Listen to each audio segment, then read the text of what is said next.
Most people assume that retirement will improve their marriage, but they got that wrong.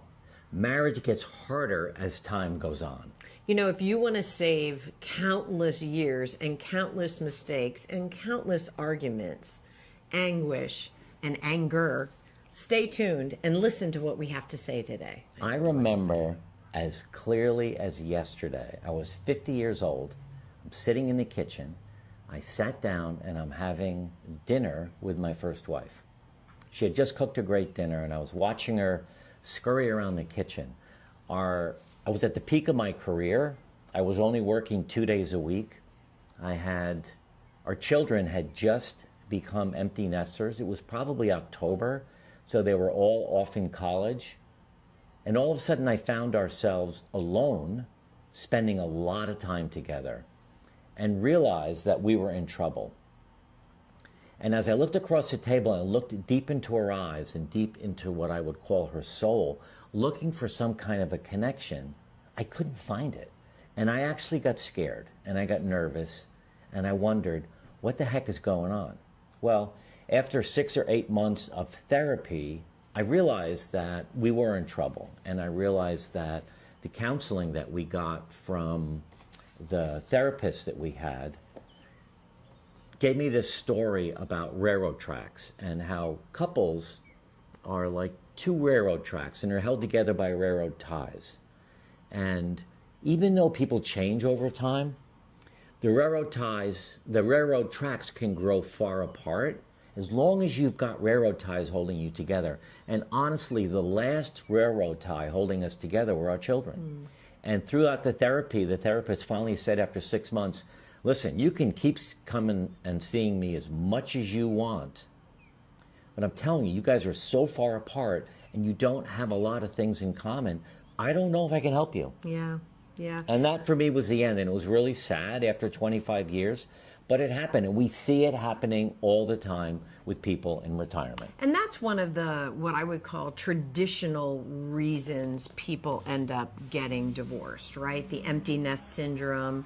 You know, there's other things like addiction or infidelity or, you know, finances or, you know, sometimes even children or the sickness of a child or the death of a child or some major rocking event, right? Those are traditional reasons.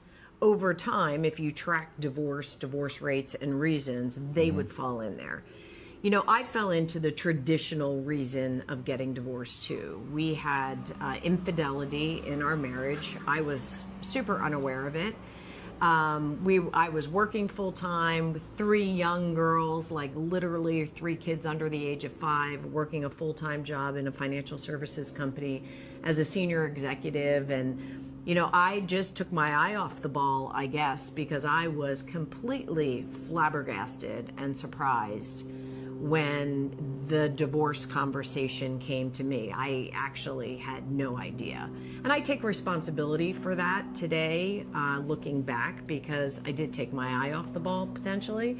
But again, that was a traditional reason. You know, infidelity is a traditional reason that you can track over time why divorces happen, why marriages dissolve.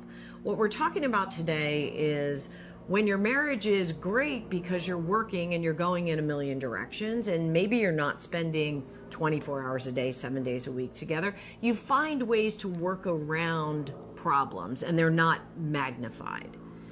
In retirement, small problems can become magnified because you're together 24 hours a day, 7 days a week. Well, that's a big trap that people fall into. They think, and you might think, if you're not retired yet, that, oh my gosh, I can't wait to be able to spend so much time with my wife or husband because that's going to pull us together. This is a chance for us to rebuild our marriage to the way it was 30 years ago when we got married.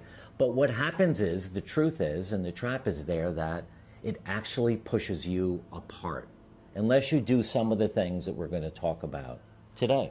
I mean, let's just go about the things that change, right? Let's talk about the things that change when you retire. And they change for you and they change for your marriage. You know, the first thing is retirement changes your daily routine every day, and that can change your relationship. Yeah, because when you're in your career and you're getting up in the morning, and I remember this with us, we both got up, we had coffee together, and then we were out all Often day running. long. Sometimes you did more travel than me, and you'd be did. gone for days at a time. And we had a lot of alone time, 8, 9, 10 hours a day, and we were really only together for dinner, going to sleep, And waking up again. some intimacy maybe, weekends, fun, golf, whatever. But we spent a lot of time away from each other, and we had daily routines that made that possible.